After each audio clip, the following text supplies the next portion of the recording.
Bismillahirrahmanirrahim. Alhamdulillahirabbil alamin wassalatu wassalamu ala asyrafil anbiya'i wal mursalin sayyidina wa maulana Muhammadin wa ala alihi wa sahbihi ajma'in. Allahumma subhanaka la ilma lana illa ma 'allamtana innaka antal alimul hakim. Uhayyikum jami'an bi tahiyatil Islam. Assalamualaikum warahmatullahi wabarakatuh.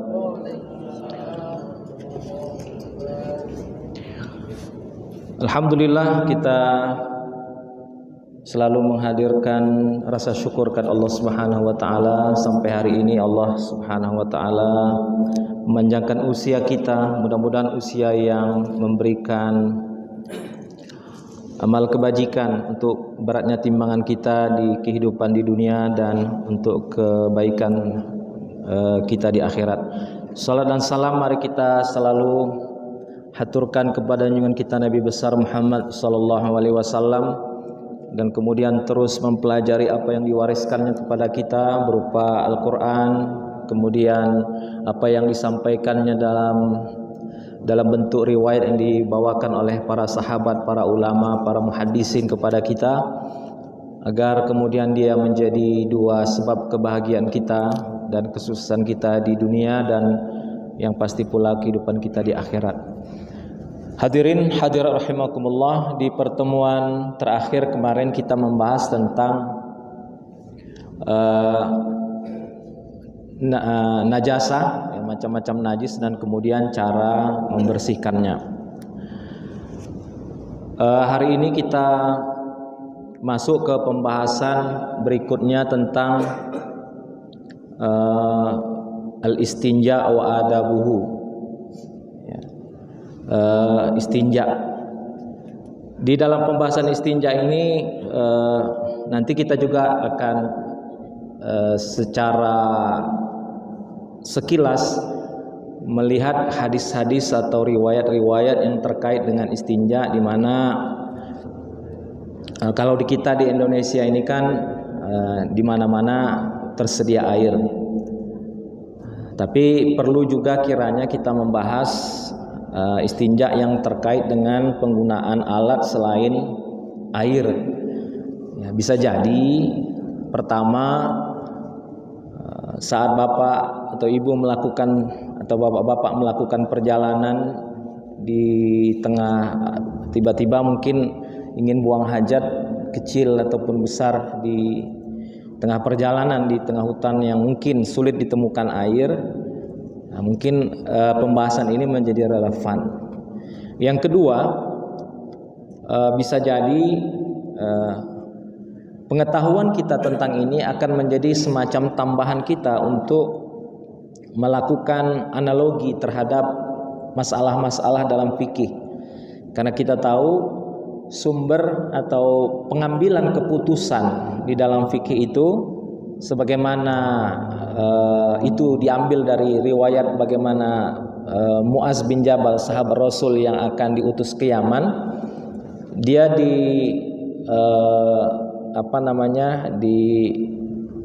dilatih sekilas oleh Rasulullah. Kalau kau nanti di Yaman kemudian menemukan masalah, di mana engkau cari jawabannya? Jawab beliau, Muaz mengatakan di Al-Quran, di kitabillah. Lalu kalau tidak engkau temukan di mana? Tentu pada hadis-hadis atau sabda Rasulullah sallallahu alaihi wasallam. Lalu kalau enggak ketemu bagaimana? Nah, maka beliau mengatakan dia akan melakukan analogi, ya, dengan bahasa fikihnya itu disebut dengan kias. Kias itu adalah melihat konsideran dari satu masalah yang ada di Al-Quran dan hadis, lalu masalah yang dihadapi itu seakan tidak ada jawabannya secara harfiah dari Al-Quran dan hadis, tetapi nanti kemudian bisa dicari jawabannya berdasarkan analogi. Contohnya bahwa tidak ada dalil yang tegas menyebutkan di dalam Al-Quran kata sabu-sabu misalnya, yang ada adalah kata khomar. Tetapi karena khamar itu disebut dalam Al-Quran dan dia diharamkan karena dia memiliki sebab memabukkan, maka ketika memiliki persamaan komposisi, bahkan lebih berat lagi sebetulnya sabu-sabu itu daripada khamar, maka kemudian dikiaskan hukumnya sama. Ya, bahkan dalam pandangan ulama usul bisa jadi konsekuensinya jauh lebih berat daripada khamar karena kandungannya jauh lebih berat, berbahaya daripada khamar itu sendiri. Baik. Tentang istinja ini disebutkan yajuzul istinja'u bil ma'il mutlaq. Ya, dan dibolehkan, bukan hanya dibolehkan, mungkin kalau dikaji oleh kalangan ahli yang katakan fisika kah, kimia kah, bisa jadi air itu jauh lebih baik daripada apa yang disebutkan dalam hadis, karena mungkin di dalam hadis ini peristiwanya ada terjadi di zaman Rasulullah, di mana dalam situasi perjalanan mereka dan seterusnya itu tidak ditemukan air, tapi mungkin ditemukan benda-benda lain yang nanti akan kita sebutkan. Makanya di dalam kitab ini disebutkan yajuzul istinja, dibolehkan. Ya, walaupun kata dibolehkan ini menurut kita jauh lebih utama. Bil ma'il mutlak, yaitu dengan air yang mutlak. Air yang mutlak kita sudah pelajari, air mutlak itu adalah air yang turun dari langit dan kemudian tersimpan di berbagai tempat, apakah di tanah, apakah di sumur, apakah di mata air dan lain sebagainya. Itu yang disebut dengan air mutlak. Wa huwal asal fit tathhir minan najasah kama yajuzu bi kulli jamid. Dan itu adalah asal daripada membersihkan, ya, dari kotoran yang ada dari tubuh kita, sebagaimana juga dibolehkan dengan sesuatu yang jamid. Jamid ini artinya sesuatu yang tidak cair, ya, jamid. Bukan yang jamid tidak juga diartikan yang beku. Nanti kalau dibilang beku, asumsi kita terbayang itu sesuatu yang tadinya cair kemudian membeku, ya. Tetapi yang dimaksudkan jamid ini adalah sesuatu yang tidak memiliki kandungan air, tetapi dia kering, yang bisa memindahkan, ya, atau mengangkat zat daripada kotoran itu dari tempat di mana dia telah menyentuh atau berada. Dan para ulama fikih menyebutkan bendanya langsung, disebutkan kal hajari, seperti. Nah, kalau disebutkan seperti berarti bukan semuanya ini yang tersebut ini, tetapi contoh yang dominan disebutkan karena memang contoh ini mereka ambil daripada riwayat. Kal hajari, seperti batu, wal waraq, ya, kemudian dedaunan, wa nahwu dzalik, dan yang semisal dengan dua benda itu. Jadi bagaimana kalau dengan tisu? Kalau sekiranya tisu, tentu kita harus lihat juga tisu itu berbagai macam permukaannya. Ada yang dibilang tisu tapi bukan tisu, ternyata serbet. Serbet itu mirip dengan kertas yang licin, ya kan? Sementara tisu dia ada memiliki rongga atau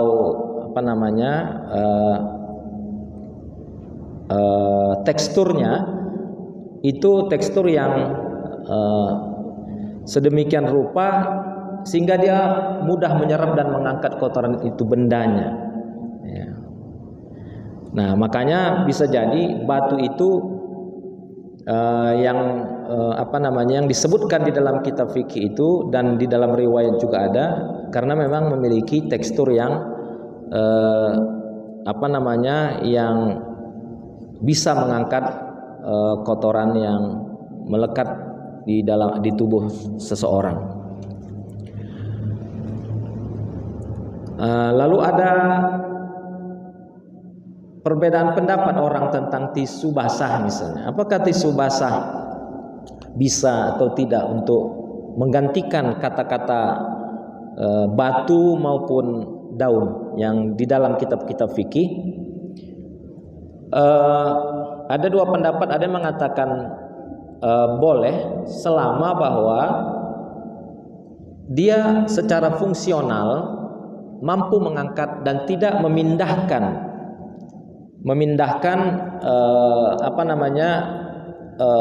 najis itu dari satu titik ke titik yang lain, itu ya, dari satu lokasi tempat kepada tempat yang lain. Jadi bukan persoalan basah atau tidaknya. Tetapi ada yang mengatakan sesuatu yang basah itu pasti akan merembes ke tempat yang lain. Ya, maka mereka mengatakan tidak bisa.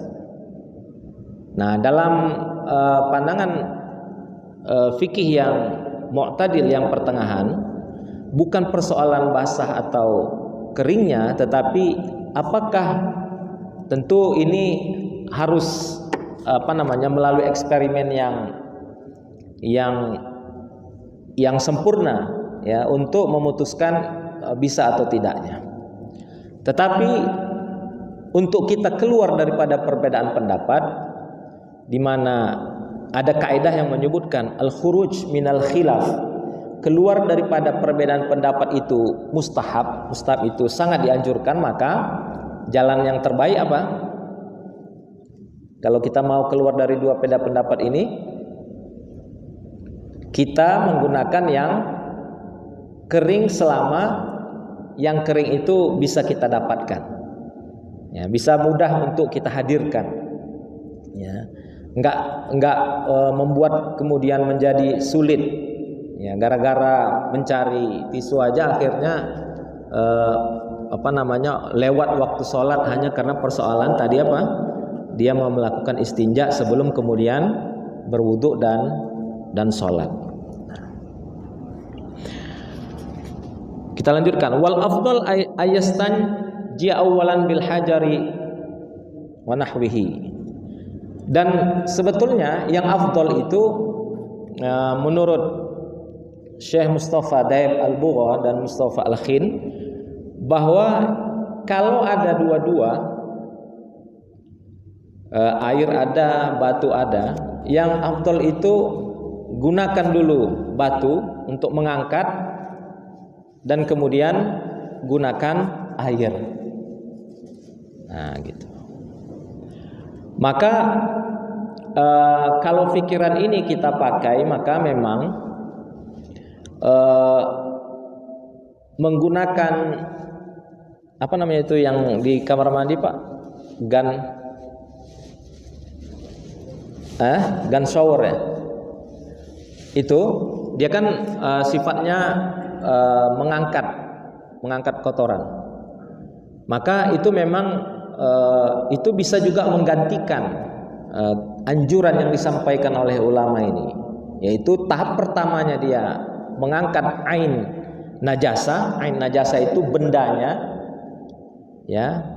Lalu proses kedua dengan tembakan yang tekanan yang rendah supaya air itu tidak menyemprot dengan tajam, itu untuk menghilangkan asar, kesan atau sisa daripada seumpama bau dan warna atau zatnya gitu. Tapi memang nggak perlu harus di kita konfirmasi baunya, ya. Mungkin menurut keyakinan kita bahwa baunya itu sudah hilang gitu. Nah, itu yang disampaikan oleh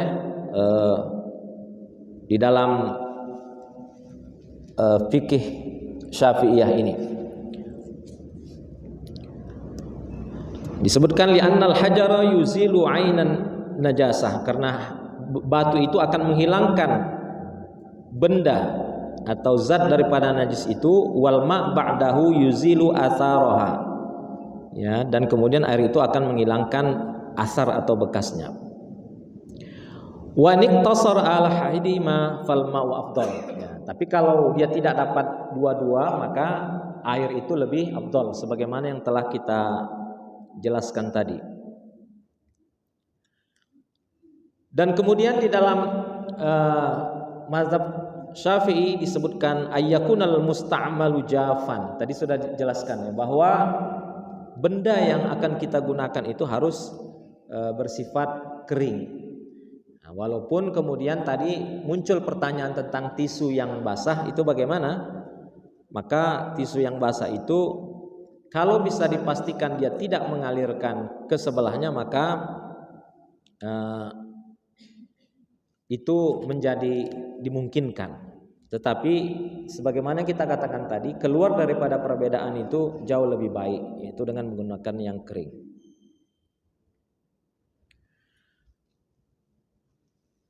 Kemudian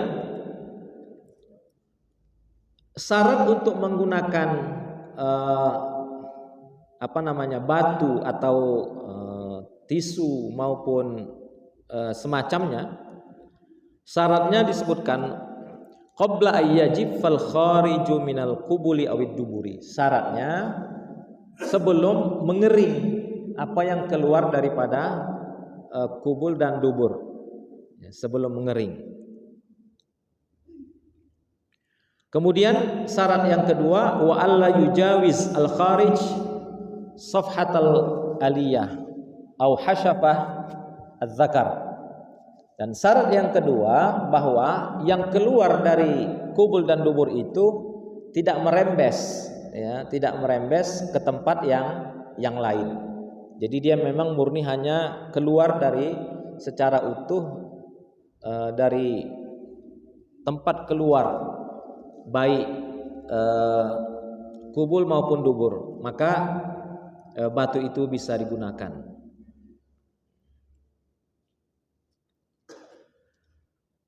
Wa alla yantaqila 'anil mahallil ladzi asabahu athna'a khurujihi. Ya. Dan disebutkan lagi dalam prosesnya juga jangan sampai waktu mau membersihkannya kemudian berpindah. Ya, berpindah batu itu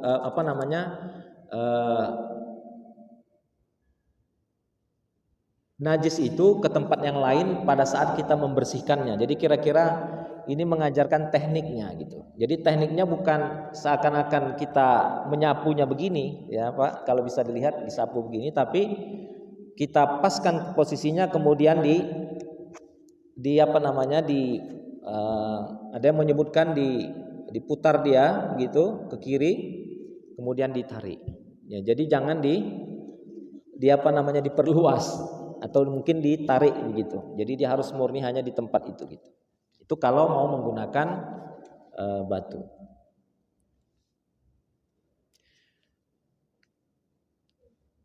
Oleh karena itu disebutkan ya sedikit-dikitnya dalam aturannya itu 3. Ya 3. Kalau 3 kurang kemudian disunnahkan itu jumlahnya berganjil. Jadi kalau 3, 5, 7, 9 dan seterusnya. Diriwayatkan oleh Imam Bukhari dan Muslim dari Anas bin Malik radhiyallahu anhu bahwa Rasulullah sallallahu alaihi wasallam yadkhulu al-khala'. Ya, Rasul masuk ke tempat disebutkan di situ al-khala'. Jadi kalau toilet kita itu ada yang menyebutkan bahasanya itu baitul khala. Jadi satu tempat di mana di situ kita buang hajat disebut dengan baitul khala'i. Ada yang kemudian yang kecil itu disebut al-mirhad atau daurul miyah. Nah, kalau dalam cerita ini adalah ke satu tempat yang biasa atau bukan biasa ya, tempat yang layak untuk orang buang hajat di tengah padang, ya, tengah padang pasir. Nah, di dalam kisah itu Anas bin Malik menceritakan, fa ahmilu ana wa gulamun nahwi idawatam min ma'in wa anzatin fayastanji bil ma. Ya, di dalam riwayat itu bahwa Rasul dan membawa Anas bin Malik dan seorang laki-laki membawa idawatam min ma'in. Ya. Jadi membawa wadah air yang kecil, kemudian agak lebih besar sedikit lagi. Kemudian Rasul beristinja dengan air itu. Nah, ini menjelaskan kepada kita bahwa Rasulullah Sallallahu Alaihi Wasallam tidak mesti mensyaratkan batu kemudian air, tapi dengan air langsung bisa digunakan. Jadi hanya anjuran ya yang disebutkan di dalam uraian sebelumnya tadi. Namun di kesempatan yang lain dari Ibnu Mas'ud radhiyallahu anhu disebutkan atan nabiyya al-ghaid, ya, Rasul mendatangi ya, tempat yang rendah. Yang rendah itu mungkin akan terhalang karena tempat yang rendah itu terhalang menjadi semacam sitter atau pembatas antara posisi buang hajat itu. Rasulullah Sallallahu Alaihi Wasallam amaroni an atiyahu bisalasati ahjar. Rasul memerintahkan untuk mencarikan beliau 3 buah batu. Jadi 3 buah batu ini menjadi dasar bahwa jumlah minimumnya adalah 3. Dan angka 3 ini kalau dirasionalisasikan adalah angka atau jumlah minimum yang mungkin mengangkat kotoran najis dari tempat kita melakukan istinja.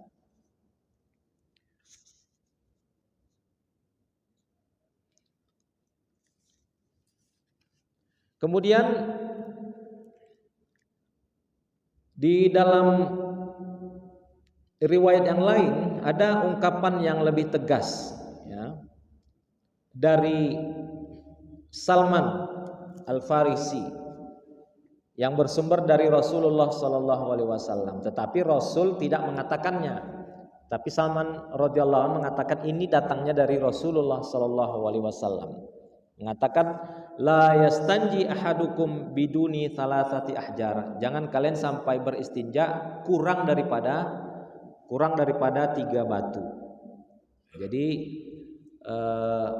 angka 3 ini semacam kewajiban bahwa minimum angka yang harus digunakan untuk beristinja. Kemudian kenapa harus jumlahnya ganjil?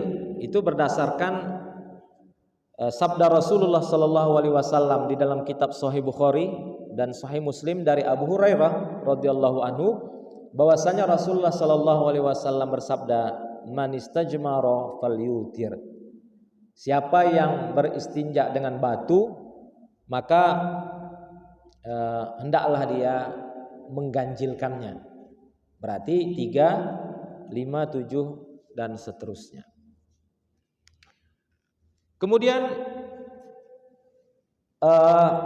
tadi kita sudah menjelaskan, walaupun di dalam fikih disebutkan, fikih klasik itu batu dan daun, tapi ulama-ulama modern menyebutkan memungkinkan untuk memakai tisu. Lalu apakah uraian ini bisa diperluas? Nah, uraian ini untuk bisa diperluas kepada benda-benda yang lain, maka penting bagi kita kemudian menyimak uraian dalam kitab fikih berikut, yakni tentang ma la yustanja bih, ya, yaitu apa-apa saja yang secara strict tidak boleh. Jadi sudah disebutkan tidak boleh untuk beristinja.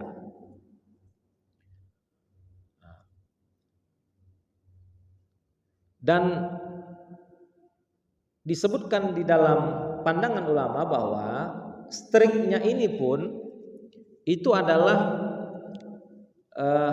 diduga kalau ini dipakai akan menambah, justru bukan mengangkat kotoran itu, tetapi akan meninggalkan sisa yang lebih banyak atau akan lebih rumit lagi untuk dibersihkan dengan sesuatu yang kering seperti batu. Ya, sekiranya kita mau tidak temukan air, apakah boleh selain batu, daun dan tisu? Nah, nanti akan kita bacakan apa-apa saja, tetapi secara garis besar larangan itu adalah disebabkan diduga keras bahwa dia memberikan efek bukan mengangkat kotoran, tetapi justru akan menambah ya luas daripada kotoran itu. Jadi ini bukan bab ta'abbudi. Bab ta'abbudi itu kepatuhan yang sifatnya tidak rasional gitu. Ya, dipatuhi saja, bukan. Tetap saja bahwa ini pertimbangan rasional. Ya, walaupun akan ada riwayat-riwayat Nabi Muhammad SAW, tetapi riwayat-riwayat ini bukan ta'abbudi. Ya, ta'abbudi itu pokoknya patuhi karena ini adalah ibadah yang tidak bisa dita'akulkan. Ta'akul itu dirasionalisasi. Ya, tetapi tetap pertimbangan rasionalisasinya ada di situ. Nah, satu di antaranya, Atan Nabi sallallahu alaihi wasallam al-ghaid, di dalam sebuah riwayat Imam Bukhari dari Abdullah ibnu Mas'ud. Fa amaroni an atiyahu bisalasati ahjar. Lalu kata Abdullah ibnu Mas'ud, Rasul memerintahkan aku untuk membawa 3 buah batu. Fa wajadtu hajaraini. Lalu aku menemukan 2 batu. Lalu kucari yang ketiga, wal tamastu tsalitsa falam ajidhu. Lalu kucari yang ketiga, enggak ketemu. Fa akhastu rawthatan. Lalu aku menemukan rawthah. Rawthah itu adalah kotoran hewan yang boleh dimakan, seperti unta misalnya. Tetapi dia sudah mengering, jadi keras, dan dianggaplah oleh Abdullah ibnu Mas'ud pada waktu itu mungkin ini juga bisa karena kering. Nah, lalu Rasul sallallahu alaihi wasallam fa akhadhal hajaraini, lalu Rasul mengambil 2 batu itu, kemudian wa alqa ar-rawthata, lalu kemudian membuang yang satunya lagi, lalu Rasul bersabda, hadza riksun, ini najis. Nah, jadi Bapak Ibu yang dirahmati Allah Subhanahu wa taala, maka dari ini semua, segala sesuatu walaupun dia kering, tetapi pada dasarnya dia adalah sesuatu yang mengandung sesuatu yang najis, maka ini tidak bisa digunakan. Maka, nah itu tadi yang saya katakan di awal, maka kiaskanlah kepada hal-hal yang lain. Sehingga apa saja walaupun kering, tetapi bahwa di sana ada kandungan yang sifatnya terlarang atau semisal dengan najis itu, maka dia tidak bisa digunakan untuk beristinja. Kemudian apa lagi? Di dalam riwayat bisa jadi ya, orang menemukan satu benda yang benda ini kering dan kemudian tidak ada baunya. Lalu ternyata benda ini adalah sumbernya dari hewan, dan hewan ini yang paling kering dari hewan itu apa? Kalau dia membusuk, maka yang paling tersisa apa? Tulangnya. Maka ini pun Rasulullah SAW melarangnya berdasarkan riwayat, atani da'iyal jin fadhahabtu ma'ahu faqara'tu alaihimul Qur'an. Lalu Rasul mengatakan, lakum kullu azbin zukira rasmullahu alaihi yaqa fi aidikum aw farama yakunu lahman. Ya, Rasul mengatakan la tastanju bihima. Jadi kalau sekiranya pun nanti kalian menemukan, kata Nabi, ya, barang yang akan kalian gunakan istinja dan itu terbuat dari tulang, maka kira-kira kalau kita kiaskan, kita analogikan kepada yang lain, apa yang kering dari hewan yang lain, misalnya gajah, gadingnya. Ya, gadingnya itu pun mau digunakan untuk membersihkan, maka berdasarkan riwayat ini disamakan bahwa itu tidak bisa. Rasul mengatakan fala tastanju bihima, maka jangan gunakan untuk istinja. Fa innahuma ta'amu ikhwanikum. Salah satu alasannya adalah tulang itu adalah makanan saudaramu. Maksudnya yang disebut saudara itu adalah makhluk jin yang memang daging itu adalah tulang itu adalah makanan mereka. Dan di riwayat yang lain Rasul mengatakan wala tastanju birrauthi wala bil izam, ya. Jangan kalian menggunakan tulang yang sumbernya itu adalah dari tubuh hewan. Nah, itu beberapa yang disebutkan oleh para ulama, dan barangkali bisa jadi kita menemukan atau berpikir atau pernah menggunakan sesuatu benda yang lain, maka ini yang akan menjadi bahan diskusi kita pada siang hari ini. Baik, sudah pas 30 menit Ustaz ya.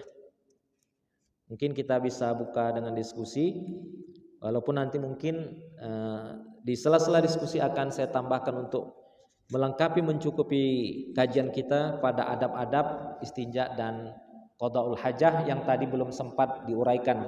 Ya, ini baru pada penjelasan tentang proses istinja, namun belum sampai kepada adabnya. Demikian kami kembalikan kepada Ustaz Khidir. Jazakumullah khair.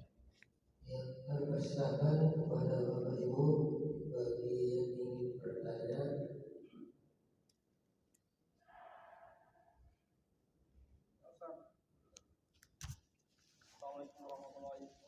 Waalaikumsalam.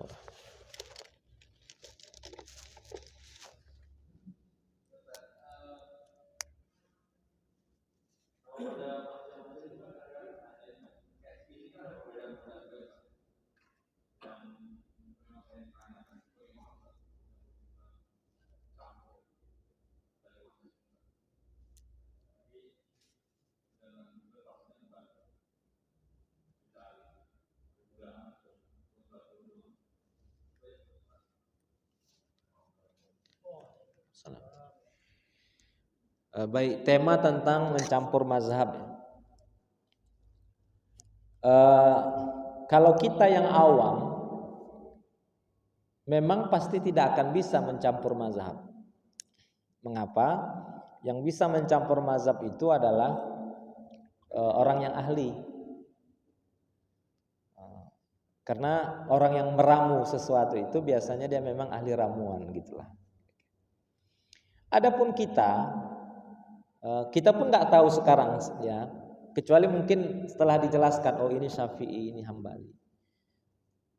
Pada prakteknya misalnya kita sejak kecil ya, ini contoh di luar tohara. Kalau kita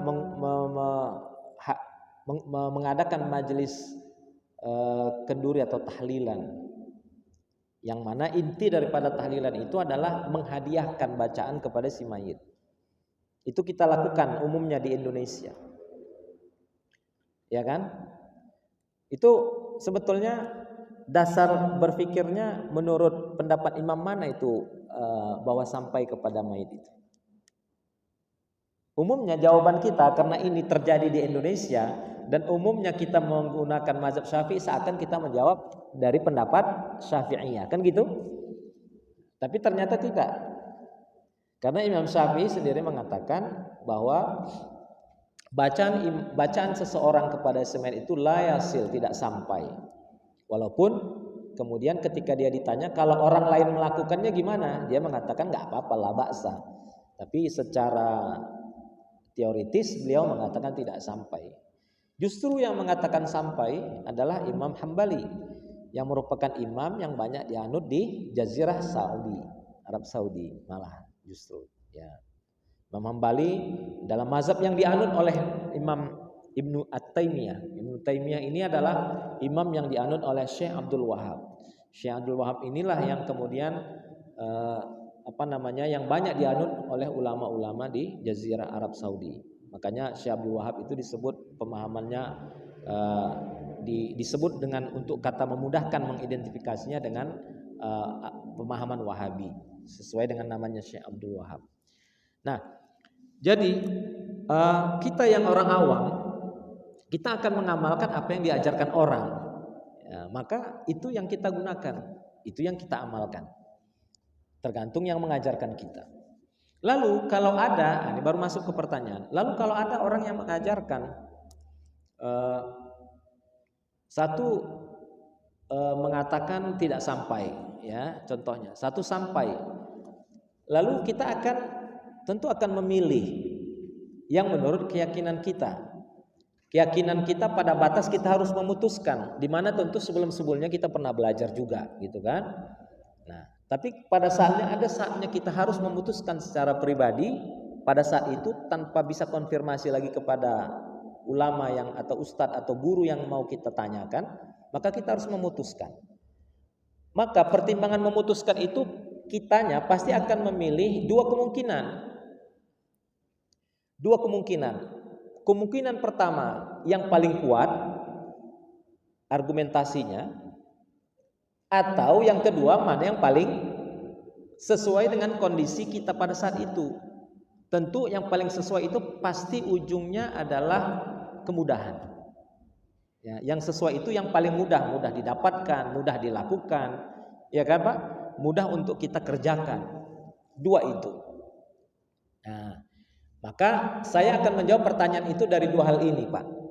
Karena nanti kalau dijawab apakah mencampur mazhab itu boleh atau tidak, tapi esensinya bukan itu. Tapi esensinya dua hal ini. Nah, oke.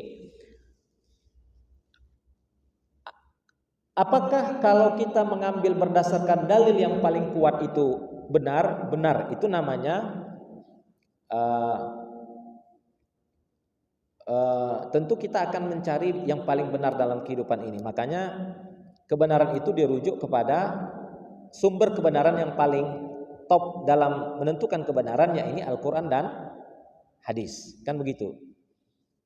Tetapi untuk menentukan kebenaran Al-Quran dan hadis, atau misalnya terjadi perbedaan pendapat atau perbedaan tunjukan antara Al-Quran dan hadis, ini memang tentu adalah tugas para ulama. Tetapi kita misalnya secara pribadi sebagai orang awam, ya rasanya kayaknya yang paling benar ini, maka ini aku pakai gitu.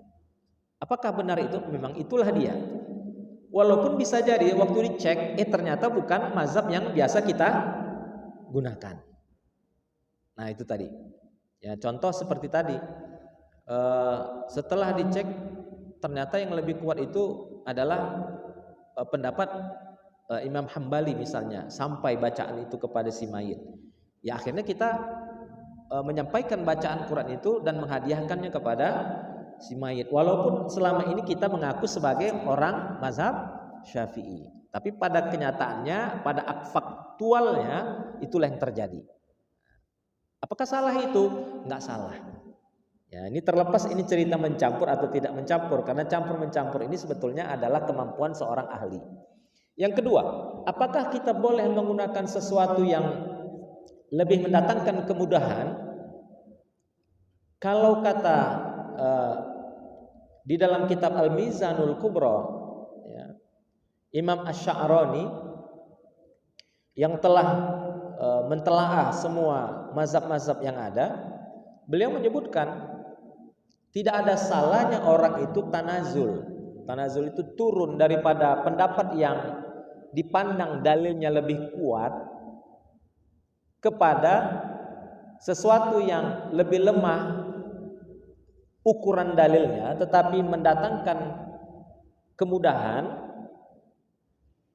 selama pendapat itu, pengambilan yang lebih mudah itu ada ulamanya, terutama ulama langsung kepada imam yang 4, gitu Pak. Jadi Kalau kita beralih kepada yang katakanlah yang lebih ringan, ya, pendapat yang lebih ringan dalam masalah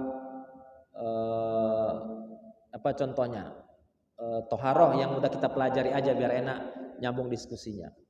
Tentang kalau di dalam mazhab Asy-Syafi'i, ya, air itu minimal harus 2 kulah ukurannya. Tetapi waktu satu hari kita ke bawah kalau di sini nggak ada bak ya Pak ya, semuanya pakai keran ya. Nah, cari tempat, kata anggap aja lah mungkin di bawah gitu, defisit airnya sedikit. Tetapi waktu kita amati nggak ada najis di situ. Kalaupun bayangan kita ada najis yang sifatnya tidak terlihat, mungkin karena baknya nggak terlalu tinggi gitu, tetapi kita masih berkeyakinan ya bahwa kemungkinan percikannya tidak terjadi, atau kalaupun ada percikan, takkan mungkinlah percikan itu percikan orang buang air kecil gitu Pak ya, tetapi adalah air yang orang katakanlah menggunakan air itu percikannya ke atas, tetapi kita berkeyakinan itu juga tidak terjadi, ya, maka itu kan kemudian kita gunakan air itu, dan kemudian menggunakan air itu sama artinya Bapak telah berpindah dari mazhab yang pertama, mazhab Syafi'i, ke mazhab yang lain yang tidak mensyaratkan dua kulah itu, dan Bapak berkeyakinan insya Allah air itu tetap bersih, tidak terkontaminasi. Lalu apakah digunakan? Ya Bapak gunakan. Kenapa? Karena kalau mau mencari lagi tidak ditemukan. Dan apakah harus langsung ke tayamum? Enggak juga harus tayamum, karena air itu masih ada dalam jumlah yang memungkinkan untuk berwudu. Karena orang kalau berwudu saja misalnya dengan 3 botol ini aja sudah cukup misalnya gitu. Nah itu kan namanya tanazul, berpindah dari satu mazhab kepada mazhab yang lain. Apakah itu boleh dilakukan? Tidak masalah beralih kepada yang dipandang lebih ringan selama itu ada nomenklaturnya, selama ada juntrungannya, panduan asalnya, terutama dari salah satu imam yang 4 atau pengikut daripada keempat imam ini dari ulama-ulama yang sudah masyhur, terkenal dan muktabar gitu. Demikian Pak. Ya, apa persilakan kembali kepada Bapak Ibu jemaah sekalian pagi yang ini berada.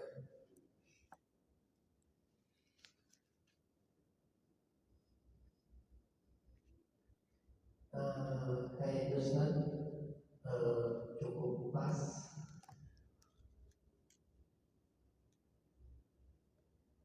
Ada lagi. Saya kira Tinggal doa ya. Enggak usah dilanjutkan adab-adab pada pertemuan selanjutnya.